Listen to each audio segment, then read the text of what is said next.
Bienvenue au balado Trajectoire, la transition en 22 minutes, propulsé par le Lab 22, laboratoire d'innovation sociale et environnementale, où l'on prend 22 minutes pour parler de transition avec des invités. Ce balado est une invitation à se plonger dans les différents secteurs de la transition sociale et écologique au Québec, en créant des dialogues entre des experts, des expertes, des personnalités publiques et des jeunes mobilisés afin d'accélérer la transition. Bonjour à tous, j'espère que vous allez bien. Moi, c'est Cédric et aujourd'hui, on est deux jeunes pour parler du transport et de l'environnement, plus précisément du transport durable, collectif et actif dans la transition sociale et écologique. Donc, comment ça va, William? Ça va bien, Cédric. Merci. Donc, oui, est-ce que tu peux te présenter courtement? Courtement, ok, je vais essayer de faire ça, là, mais moi je m'appelle William, je travaille dans la planification des transports, alors dans le fond tout ce qui a rapport avec les routes, les vélos, les autos, les bus, les avions parfois même, alors c'est ça que je fais de ma vie. Puis sinon, qu'est-ce qui t'a amené à justement travailler dans ce secteur-là? Si tu peux nous raconter ton parcours. Mon parcours, je pense que quand j'étais jeune, je m'amusais à faire des petits Legos, des petites villes comme ça. Je suis comme, cette rue s'appelle Queens Street, là, et ça. Et à un moment donné, mes parents ont acheté un ordi desktop, là, tu sais. Un gros ordi, ça coûtait $2000. Et là, ensuite, j'ai installé un jeu dans SimCity. Alors là, j'ai commencé à tisser des routes, tisser des autoroutes, mettre des arrêts d'autobus, mettre ça, et ça a juste illuminé ça. Mais entre ça et le cégep, ou même l'université, je savais pas que je pouvais faire une job de ça. On m'avait toujours dit que, OK, génie civil, t'es bon en maths. Tu vas là-dedans. Ouais, mais tu savais pas c'est un job bien payé. Mais je savais pas que je pouvais allier passion et juste le travail. C'est ça. Okay. Alors, OK, c'est bon. Puis sinon, comme aujourd'hui, tu fais quoi? C'est quoi ton horaire journalier? L'horaire journalier, habituellement, moi, je travaille quand même en ingénierie des transports. Alors, c'est ce qui a rapport... comme tu conçois des routes. Par exemple, quand je dis conçois des routes, c'est à quel point elles sont larges ou à quel point elles sont étroites. Alors, comment tu connectes des routes ensemble? Tu dis, ça aussi, il y a ça. Mais tu as aussi, par exemple, tu construis une grosse tour de condo. Tu veux savoir combien de gens sortent et qui rentrent là. Et tu te dis, les gens vont sortir et rentrer, mais oui, mais ils vont sortir où et rentrer? Par exemple, si tu veux aller à Brossard, tu vas pas marcher pour y aller quand même. Non. À partir de l'île de Montréal, tu peux peut-être prendre le vélo, mais la majorité du temps, les gens aiment plutôt prendre l'auto. Et pour revenir à ta question, commencer une journée comme ça, c'est beaucoup de meetings quand même. Alors, tu parles au client un peu, tu te dis, OK, ton projet, là, tu m'as envoyé une fiche comme ça, tu dis, il y a ce développement, il faut le confirmer. Parce que sinon, il y a beaucoup de choses qui se passent en aval, que, tu sais, par exemple, tu dis, ça peut être petit, 500 unités de logement, OK? Mais là, tu dis, il y en a 600. Mais ça peut faire la différence quand même. Entre le nombre de gens qui vont sortir, rentrer, tout ça. Ou sinon, j'imagine les arrêts d'autobus qu'il faut passer peut-être, ou sinon, pour mettre des stations pour accrocher son vélo, j'imagine. Ouais, c'est ça, c'est ça. Ça, c'est un bon point. Et aussi, durant une journée, il y a... moi aussi, je fais beaucoup de simulations, comme pour revenir à ce que je disais pour SimCity, tracer des routes, tout ça, je le fais, mais de manière plus scientifique.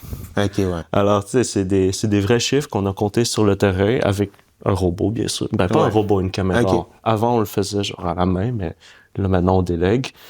Et c'est ça. Moi, parfois, je dois traiter ces comptages, m'assurer qu'ils sont bonnes. Dans le sens que parfois, ça arrive que on connaît... parce que, quelqu'un a inversé le nord-sud de Montréal. Parce que c'est nord ici, est-ce que c'est nord ici? Alors, ça arrive. Alors, c'est des choses qui peuvent paraître un peu anodins parfois, mais c'est super important. Parce que vraiment, excuse-moi, t'as vraiment coupé, justement, t'as vraiment continué, ton cheminement de SimCity à la vraie vie, dans ton métier et tout ça. C'est ça. C'est bon, mais sinon, on est rendu dans une partie avec des questions plus courtes pour toi. Donc, tu vas juste répondre vraiment le plus rapidement possible sans trop réfléchir. C'est bon? All right. Parfait. Donc, c'est quoi ton animal préféré et pourquoi? Moi, j'aime les oiseaux. OK. Ben, je pense que certains types d'oiseaux, surtout, genre des perruches, j'en ai deux d'ailleurs, c'est pour ça. C'est pour ça que j'en ai deux. J'en ai deux. Ils sont mes colocataires. OK, ouais. Je pense qu'ils ont une certaine énergie, une certaine curiosité. Genre, je sais pas, ils ont une certaine joie de vivre, je pense. OK. C'est très simple pour eux, la vie. Et sinon, chanter. OK. Et sinon, ta poutine préférée, elle vient d'où? Ma poutine préférée? Ouais. Ah, ça, c'est une bonne question. Alors, moi, ce qui est drôle, c'est que j'ai été élevé à Ville-Saint-Laurent. OK. Alors, tu sais, je suis allé à Vanier aussi, mais Daycare Hot Dog. C'est vraiment bon.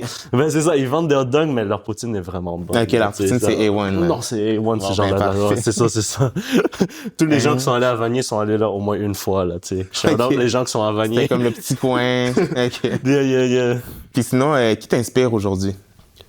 Qui m'inspire? Une personne? Ouais. Il faut que je réponde rapidement. Ouais, c'est ça. Mais ça peut paraître vraiment cheesy, mais mes parents. OK. Alors, eux sont venus au Québec sans connaître la langue, sans connaître personne. Ils sont venus pour chercher une meilleure vie. Ils ont tous donné le meilleur de eux pour que, tu sais, ils voulaient tous une meilleure vie, genre. Pour moi, alors. À chaque jour, parfois, je suis très grateful. Comment on dit ça en français?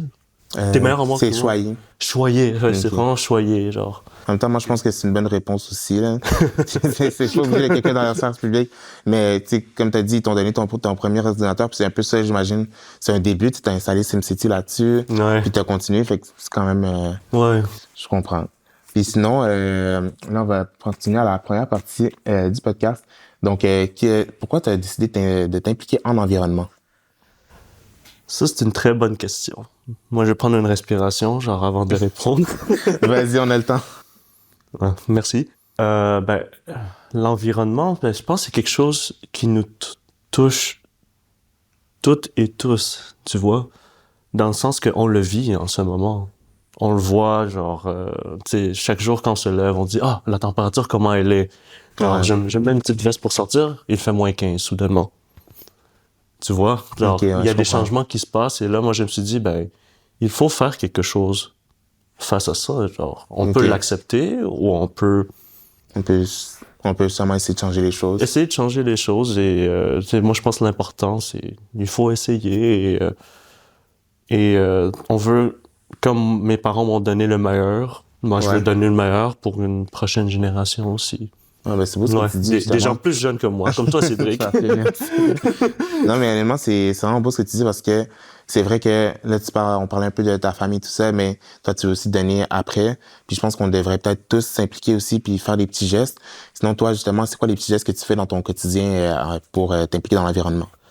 Oh, des petits gestes de jour en jour. Parfois, tu sais, je me dis, je peux prendre un communauto pour aller plus vite, pour aller quelque part, mais là, je me dis, OK, je vais être un peu plus discipliné, je vais utiliser mon téléphone cellulaire, regarder le prochain bus. Ah, il passe dans 30 minutes. OK, j'ai le temps de, genre, lire mon livre, ou genre, faire la lessive, faire la vaisselle et tout ça. Okay, alors, quelque chose comme trouver ça. une autre façon de... justement, c'est encore lié au transport. Hein. Ouais, mais c'est trouver une autre façon de se déplacer. Et sinon, est-ce que toi, tu trouves que tu as une grande influence sur les gens autour de toi dans le transport? Je pense que oui, parce que genre j'adore ça et j'en parle tout le temps. Ouais. Genre, je pense que si tu le vois un peu, j'espère que tu le vois. Okay, ça c'est rassurant. C'est ça, je pense que c'est juste avoir un dialogue à propos de ça. C'est l'écologie, l'environnement, les changements climatiques, ça ramène de très fortes émotions pour beaucoup de gens aussi. Et à travers ça, c'est juste en parler. Là, on a chacun ses limites, on a chacun des choses qu'on se donne, qu'on se permet et qu'on se permet pas. Là, tu vois, moi, genre, autant que je dis, on n'a pas besoin d'auto, j'ai quand même une moto. Là. Okay, je me réserve une petite, un petit fun dans la vie. Okay, ouais. Tu vois, c'est pas on une trouve auto, la balance. C'est ça, un équilibre, c'est ça. Entre ça, alors, alors les gens autour de moi, genre, je pense que ils savent que ça, genre, j'ai mon ami qui habite à Laval quand même. Lui, il a son pick-up, il aime son pick-up, mais genre, je l'accepte comme il est, c'est une bonne personne. Et il fait d'autres manières, là, genre, pour compenser. Là. OK, ouais. C'est ça. Puis sinon, toi, comme la transition dans le transport, elle devrait aller vers où? Dans le transport? Ouais. Ben, je pense que ce qui est intéressant dans le transport en particulier, surtout au Québec, en Amérique du Nord, c'est que l'auto, on a une relation très, très, comment dire, forte avec. Ouais, on est un peu habitué à avoir sa propre petite auto, Ouais, c'est alors ça. que justement, on pourrait prendre un communauto qui est plus partagé, ou sinon faire du transport avec quelqu'un d'autre, Exactement. ou prendre l'autobus même. Oui, c'est ça, genre tu veux faire le covoiturage en communauto. Oh, Ok, deux. c'est bon. Ouais, tu peux mettre, moi, ce que je fais, ce qui est drôle, c'est que j'ai un petit penny board, là, que je me déplace. Et là, ensuite, je me rends à la place où est stationné mon communauto. Et là, tu vois, genre, les deux, là. Ok, je Alors, comprends. c'est ça, c'est... alors, peux-tu me répéter la question? Genre, ta question ou tu... Mais la question, c'est vraiment, tu penses que le transport, ça devrait aller vers où pour que ce soit encore mieux? C'est un peu ça, même moi, je sais plus. Ben, moi, j'ai touché un peu avec ça, genre, tu sais, prendre mon pennyboard pour aller vers mon communauto. Tu sais, c'est le cocktail de transport qu'ils appellent ça un peu. Ok. Comme combiner des modes. Ouais. Tu vois, comme, tu sais, mon ami à Laval, il a son pick-up et tout ça, mais quand il va travailler au centre-ville, ben, il prend le métro, là. Ouais. Il le stationne. Tu sais, c'est déjà une étape. Et on a toujours la tendance de dire, tout le monde devrait être en vélo, là, comme au plateau, mais pour certains gens, ce n'est pas possible. Fait que peut-être faire un petit effort pour justement transitionner vers justement un meilleur espace de vie, peut-être aussi un transport meilleur aussi, justement. C'est ça, un meilleur équilibre, là, tu sais. L'auto, c'est cool, là. Le carpool karaoke, là, ou juste des road trips en auto, là. C'est la liberté, expression de la liberté, oui. Mais là, ensuite, on se dit, ben, est-ce qu'on a besoin de cette liberté tout le temps? Pour peut-être brimer la liberté de d'autres personnes plus tard. Exactement. C'est une question. C'est ça. Et là, ça, c'est quelque chose qui retourne souvent dans mon lieu de travail, c'est que est-ce que c'est vraiment être libre d'être coincé dans le trafic sur la 15 sur des carrés? Ouais, c'est vrai. Dans le matin. Mais aussi, c'est que après, t'es coincé, puis t'es fâché et tout, mais si t'avais pris le métro, tu serais peut-être arrivé directement. T'aurais peut-être fait un petit 10 minutes de marche. Ben, tu sais, des fois, il y a des petits imprévus, mais quand même, ouais. Quand t'entends le toum doum doum doum, t'es comme, oh non. Puis sinon, j'adore. Puis sinon, toi, tu penses que les écoles comment ils pourraient contribuer dans le transport? Wow. Autant secondaire, primaire, cégep, même université. Je pense que c'est quelque chose qui nous touche tous, toutes et tous, dans le sens que on doit se rendre à l'école, là, tu sais, en présentiel, genre. Toi, t'es au cégep, tu veux te rendre, tu veux socialiser avec tes amis et tout ça. Et pour faire ça, ben, tu sais, les écoles, il y en a qui... je sais que la Polytechnique et l'ETS, eux, ils ont des racks à vélo et tout ça. Ils ont des racks à vélo, mais aussi, ils ont des stations de service. Que tu peux, genre, si jamais t'as un pépin, ben, tu peux, genre, utiliser screwdriver, tout ça. T'as ça et même dans ça, genre, juste boire un peu d'eau ici. Ouais, vas-y. Mais sinon, dans le fond, c'est vraiment l'aménagement, c'est ça que tu dis. Donc, autant des espaces pour pouvoir mettre son vélo, sinon, ben, peut-être des bornes électriques aussi. Des bornes électriques, ça devrait aller vers ça aussi pour encourager aussi. En plus, on sait que ça arrive pour très bientôt, là, les autos électriques. Obligatoires partout, donc... Ouais, c'est ça, les bornes électriques, c'est un pas vers l'avant, là. Versus comme, ben, on sait qu'au Québec, il y a le transport, j'ai oublié la statistique, mais c'est beaucoup pour les GES et tout ça. Mais pour revenir à ta question, qu'est-ce que les écoles peuvent faire? Ben, c'est un lieu d'échange. C'est un lieu de rassemblement. C'est un lieu qu'il faut prendre le transport pour y aller. Tant qu'à y en parler, là. Ouais, ben, c'est vrai que juste lancer la discussion, puis peut-être même commencer par les plus jeunes. Dans le fond, c'est un peu ce qu'on fait avec le lab, mais on essaie de promouvoir l'environnement, puis des façons d'être plus responsable, éco-responsable. Ben, ça pourrait commencer par en parler dans les écoles, justement en même temps au secondaire, pour qu'après ça, ben, ça se poursuit. Peut-être même à travers les générations, comme on a un peu parlé au début. Ouais, exactement. C'est intéressant. Puis sinon, comment les jeunes pourraient s'impliquer dans l'environnement volontairement, puis sinon même dans le transport? Volontairement, ben parfois c'est des gestes très simples, comme je veux marcher à la place de juste prendre l'auto. Non, parfois c'est pas possible, je réalise, mais parfois tu te dis c'est possible, tu sais. Peut-être, tu sais, pas juste abandonner l'auto c'est le démon, genre c'est genre le big evil, the big bad, right? C'est juste de dire peut-être dans cette situation, j'en ai pas de besoin. Ou peut-être dans cette situation, on peut tous cotiser ensemble et dire on va prendre toute l'auto ensemble pour aller à genre je sais pas Saint-Bruno. Et là ensuite splitter le gaz, ça coûte moins cher. Je pense que genre dans tout ça, genre dans la transition écologique, c'est bénéfique tu sais pour nous-mêmes, dans le sens que on s'approprie, on dit qu'on peut faire quelque chose versus cette éco-anxiété, là. Ouais, je comprends. Ou aussi on sauve de l'argent. Ouais, c'est dans vrai. Le sens que, il y a aussi une valeur monétaire là-dedans. Ouais, et aussi, tu sais, une valeur sociale, dans le sens que tu te dis, moi j'ai fait ça, toi tu fais ça, on s'encourage tous entre nous à le faire. Alors. Sinon aussi, c'est aussi de la planification dans ce que tu dis, c'est que à la place d'être dans le rush, puis de prendre ton auto, puis là t'arrives au travail et tout, mais finalement t'arrives en retard parce que là t'es sur l'autoroute, c'est bloqué, puis pendant ce temps-là ton auto elle roule, ben tu pourrais juste prévoir un petit peu, aller à l'arrêt d'autobus, prendre un petit 10 minutes de marche, ça fait du bien à tout le monde. Puis après, ben tu prends l'autobus, tu te rends au métro, puis juste comme ça. Aussi, il y a les trains de banlieue. Ouais, c'est ça. Fait que il y a plusieurs façons aussi de se rendre à l'école ou sinon au travail.